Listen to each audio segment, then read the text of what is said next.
मन लागो यार मेरे फ़कीरे में, इन्हीं भावनाओं के साथ स्वामी विवेकानंद जी ने सारे भारत का परिभ्रमण किया था और फिर अंतिम छोर पर पहुँचे थे कन्याकुमारी को शिलाखंड पर बैठ कर के, जहाँ आज तो बहुत बड़ा विवेकानंद मेमोरियल बन गया है।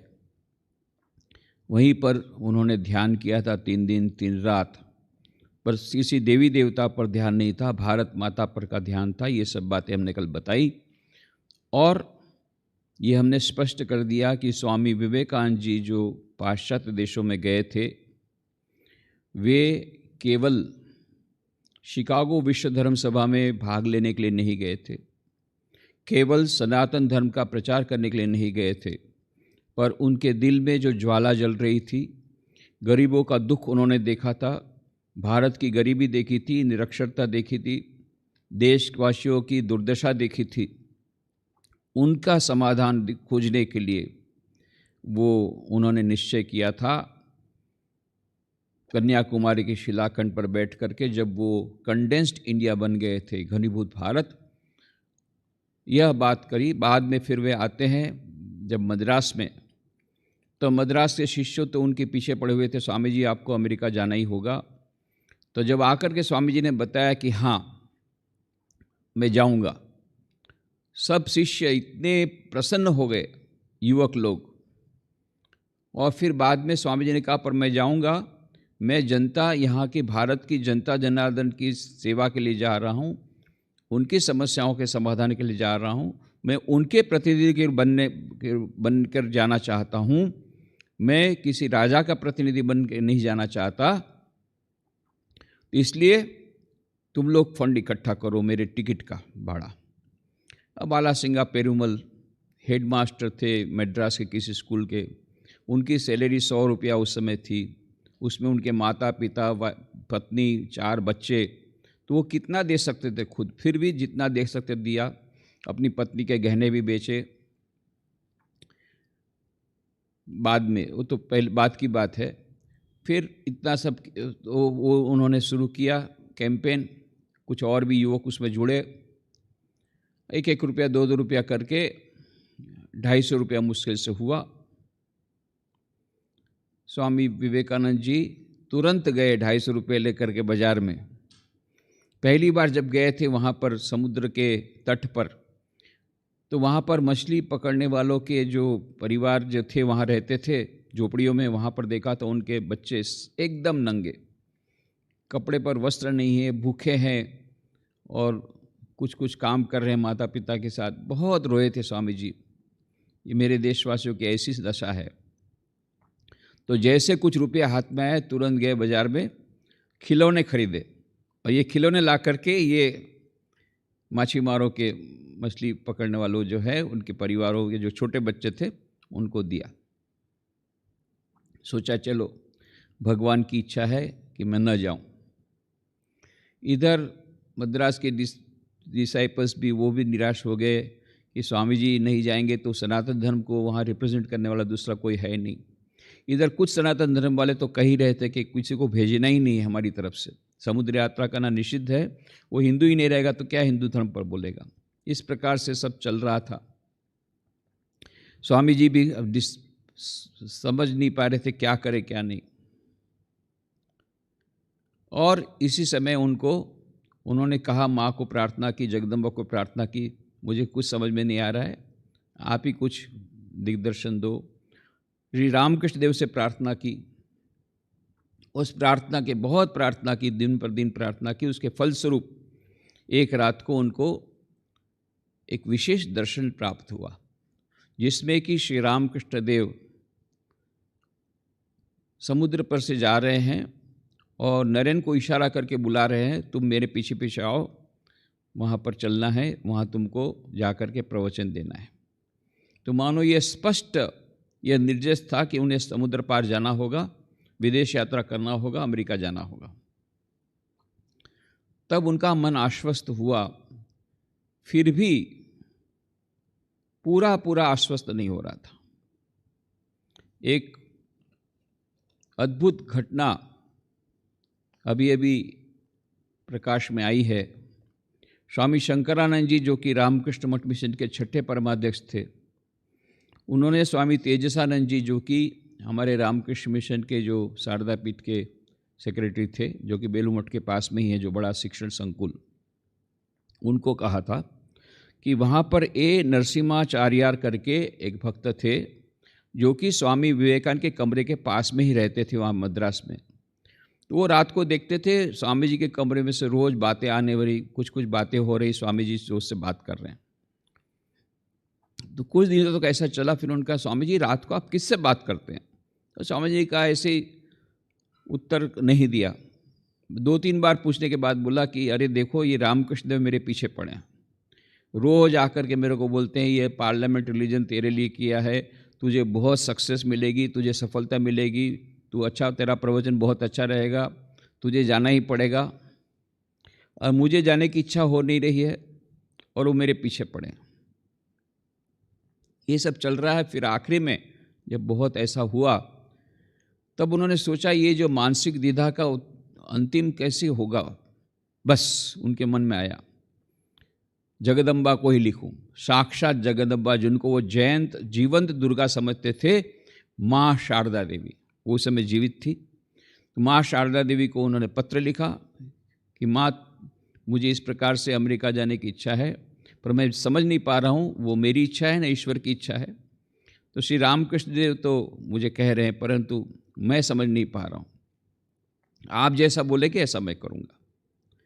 और ये माँ शारदा देवी तो उस समय कलकत्ता में थी ना, जयराम बट उनको पता नहीं था। तो उन्होंने स्वामी शारदानंद जी को पत्र लिखा, माँ के नाम का पत्र उनको भेजा। उन्होंने कहा कि माँ को ये पत्र भेज देना, और तुरंत स्वामी शारदानंद जी ने जयराम बाटी में पत्र भेजा। इधर अद्भुत बात, माँ शारदा देवी सब्जी काट रही थी, उस समय बोलती है काली अपने छोटे भाई को, जा तो पोस्ट ऑफिस में मेरे नाम से कोई पत्र आया है, उसको लेके आ। तो उन्होंने कहा दीदी ये आज पत्र आने की आज का तारीख नहीं है, सप्ताह में एक ही बार आता था जयराम भट्टी गाँव में पोस्टमैन। बोले ना, तू देख तो सही, एक पत्र आया है मेरे नाम से। तो सचमुच में देखा काली मामा उनके भाई, तो पोस्टमैन ने कहा एक ही पत्र है आज, पूरे एक ही पत्र आया है। अतरा कर दिया, बोले खोल। तो उसमें यही सब बताया, स्वामी जी का लेटर था कि मैं जाऊँ कि नहीं समझ में नहीं आ रहा है। तो उन्होंने कहा अभी से अभी लिख दे जल्दी से कि हाँ तो वो जा सकता है, मेरा पूरा आशीर्वाद है। उनकी माँ श्यामा सुंदरी वो पास में ही बैठी थी, वो थोड़े से दूर पर। क्या कहाँ सारू, क्या बोल रही है तू? मालूम है 7 समुद्र पार उसको जाना पड़ेगा। उस समय तो काला पानी जाना था, जो गया वो वापस आता नहीं था, सब लोग डरते थे। तू माँ होकर के तू उसको इस प्रकार से अनुमति दे रही है। तब उसने कहा माँ क्या करूँ, रात को ठाकुर आए थे, उन्होंने दर्शन दिया कि वो जा रहे हैं समुद्र के पीछे, समुद्र में, और नरेन को बुला रहे हैं पीछे पीछे, तू मेरे पीछे चल। ये दर्शन देने के बाद मुझे ठाकुर ने कहा देखो नरेन तुमको पत्र लिखेगा, उसको ना मत बोलना, उसको बोलना कि जरूर से अमेरिका जाए। तो अब मैं क्या करूँ, ठाकुर ही बोले हैं तो मुझे अनुमति देनी ही पड़ेगी। ये क्या दिव्य योजना, कैसी दिव्य लीला, समझ में नहीं आता। और फिर इस प्रकार से जब माँ शारदा का पत्र जब मद्रास में आया स्वामी विवेकानंद के पास, स्वामी जी की आंख में से आंसू निकल गए, पत्र लेकर के सिर पर लेकर के नाचने लग गए। बस माँ की अनुमति मिल गई, माँ की अनुमति मिल गई, बहुत प्रसन्न हो गए। बस चलो फाइनल हो गया, पूरा का पूरा अभी एकदम माइंड उनका क्लियर हो गया, मुझे अमेरिका जाना है। और फिर तुरंत उन्होंने कहा कि चलो फिर से तैयारी करो। तो तैयारी में ऐसा होगा कि वो 10,000 रुपया जो इन्होंने कहा था रामनाथ के महाराजा ने देंगे, तो पहले मैं लंदन जाऊंगा, लंदन इंग्लैंड में जाकर के थोड़ा बैकग्राउंड बनाऊंगा, फिर वहाँ से पार्लियामेंट रिलीजन तो सितंबर में है, तो उसके बाद मैं वहाँ से वहाँ जाऊंगा। ये सब तय हो गया, सब कुछ फाइनल हो गया प्रोग्राम। इस बीच एक नई मुसीबत, रामनाथ के महाराजा को उनके दरबारियों ने कहा कि आप क्या बात कर रहे हैं, मालूम है ये सन्यासी को आप देंगे, बाद में ब्रिटिश गवर्नमेंट आपसे रूठ जाएगी, आपकी सीट जाएगी, आपका सिंहासन नहीं जाएगा। ऐसा कुछ समझा दिया। तो राजा रामनाथ ने कहा नहीं मैं रुपया नहीं दूंगा। इधर मैसूर के महाराजा भी थोड़ा सा टल मटल करने लगे, उन्होंने भी कहा था मैं रुपया दूंगा, पर वहाँ पर स्वामी विवेकानंद ने वहाँ पर थोड़ा सा गड़बड़ कर दिया। सभा के बीच में उन्होंने कहा, मेरे सभासदों के बारे में स्वामी जी आपका क्या विचार है? बोले आपके सभासद ऐसे ही हैं जैसे सभी राज्यों के सभासद रहते हैं, ऐसे चुगलीखोर हैं, सामने से आपको बहुत अच्छी अच्छी बातें बोलेंगे, पीछे से आपका नुकसान करेंगे। सब लोग स्तंभित हो गए, दरबारियों के सामने ही बोल रहे तुम्हारे दरबारी सब चुगलीखोर है। बोले नहीं, मेरे तो दरबारी अच्छे, कम से कम दीवान तो अच्छा है। अरे दीवान का काम ही रहता है इधर राजा से काम निकलवाना, उधर से ब्रिटिश गवर्नमेंट के साथ मिल जाना, यही तो दीवान का काम होता है। दीवान के सामने ही बोल रहे। फिर बाद में राजा ने कहा अलग से बुला करके, स्वामी जी ऐसा मत बोलिए, आपको जहर दे करके मार डालेंगे ये लोग, जो है आप मेरे को अलग से बुला कीजिए, ये आप क्या कर रहे हैं? स्वामी जी एकदम गर्म हो गए, क्या बात करते हो, मैं सन्यासी हूं, मैं पहले ही मर के आया हूं, मेरे को किसी से डर नहीं है, मृत्यु से मैं कभी डरता नहीं हूं, जो ट्रूथ है मैं बोलूंगा, सत्य है उसका मैं सत्य को मैं प्रचार करूंगा। अब ऐसी हालत में उनके दरबारी दीवान के देंगे, रुपया देंगे तो वो भी रुपया नहीं। अभी क्या होगा? अभी आला सिंगा पेरुमल ने तब अपनी पत्नी के गहने बेचे, उधर उनके जो जिनके यहाँ रह रहे थे मनमनत भट्टाचार्य, उसने 500 रुपया दिया, फिर किसी और ने नरसिम्हाचार्य ने 500 रुपये दिया, ऐसा करके कुछ 2-3 भक्तों ने 500 दिया। फिर शायद उन्होंने भी रामनाथ महाराजा और ये मैसूर महाराजा अपने पर्सनल इसमें से कुछ दिया होगा, ऐसा लगता है 500 उन्होंने दिया होगा, ऐसा लगता है, वी आर नॉट श्योर। और फिर 1-1 रुपया, 2-2 रुपये, 5 रुपये, 10 रुपये, ऐसा करके बहुत मेहनत करके, ये इसलिए हम डिटेल्स में बोल रहे हैं कि लोगों के मन में कन्फ्यूजन है कि स्वामी विवेकानंद को कोई बोलते हैं कि रामनाथ महाराज ने भेजा, कोई बोलते हैं मैसूर महाराज ने भेजा, कोई बोलते हैं खेतड़ी महाराज ने भेजा। नहीं, भारत की आम जनता के प्रतिनिधि के रूप में भारत के आम जनता के पैसों से स्वामी विवेकानंद गए हैं अमेरिका, और उन्हीं के लिए गए थे, उनकी समस्याओं के समाधान के लिए गए थे। ये हमको एकदम मन में क्लियर हो जाना चाहिए। और इस प्रकार से 4000 रुपये उन्होंने किए, उसमें से 2nd क्लास की टिकट जहाज़ की बुक कराई। इस बीच में अचानक जगमोहन आ गए, मुंशी जगमोहन, खेतड़ी से महाराजा के जो दीवान, वो आकर के चेहरों में पड़ गए कि खेतड़ी के महाराजा बोलते हैं आपने आशीर्वाद दिया था जब आए थे, जब खेतड़ी महाराजा ने बहुत व्याकुलतापूर्वक कहा था मुझे कोई संतान नहीं है तो मेरी पीढ़ी खत्म हो जाएगी, तब आपने आशीर्वाद दिए थे, उससे राजा जी को एक पुत्र का संतान उत्पन्न हुई है, और उसके समारोह में यदि आप नहीं रहेंगे तो कुछ भी नहीं होगा, क्योंकि आप ही के आशीर्वाद से संतान की, राजकुमार की ये हुआ है, प्राप्ति हुई है, तो आपका नहीं पड़ेगा। उन्होंने कहा अरे जगमोहन लाल जी देखिए तो सही, मेरी सब जाने की तैयारी हो रही है, टिकट भी मेरी हो गई। बोले सब व्यवस्था कर देंगे महाराज जी, आप चलिए तो सही। तब उनको इंग्लैंड का प्रवास तो वैसे भी पहले से कैंसिल हो गया था, क्योंकि उसका तो टाइम भी अभी नहीं रह गया था और पैसा भी उतना नहीं था। अभी केवल अमेरिका जाने का ही पैसा मुश्किल से 4000 रुपये में एक ही टिकट हो सकती थी, उतना ही हुआ। उसके बाद में वहाँ खेतड़ी जाते हैं, और खेतड़ी में स्वामी खेतड़ी के महाराजा बहुत सम्मान देते हैं उनको। जगमोहन राय को बोलते हैं मुंशी आप जाइए। बम्बई से 31 मई को स्वामी जी रवाना हुए गेटवे ऑफ इंडिया से। तो मुंशी जगमोहन लाल खुद खेतड़ी से बम्बई तक आए स्वामी जी के साथ, अंतिम कुछ दिन उनके साथ रहे। सब उनकी व्यवस्था करने को खेतड़ी के महाराजा ने कहा। तो टिकट तो पहले ही इन लोगों ने मद्रास के भक्तों ने कर दी थी, उनके जो शिष्य थे आला सिंगा पेरुमल आदि। अब इन्होंने क्या किया, उस टिकट को 1st क्लास किया, कन्वर्ट किया। स्वामी जी का देखो भाई मैं सन्यासी हूँ, मुझे 2nd क्लास में जाने दो। बोले नहीं, भले सन्यासी है पर हमारे राजा के गुरु हैं, आपको राजा के गुरु के समान जाना चाहिए।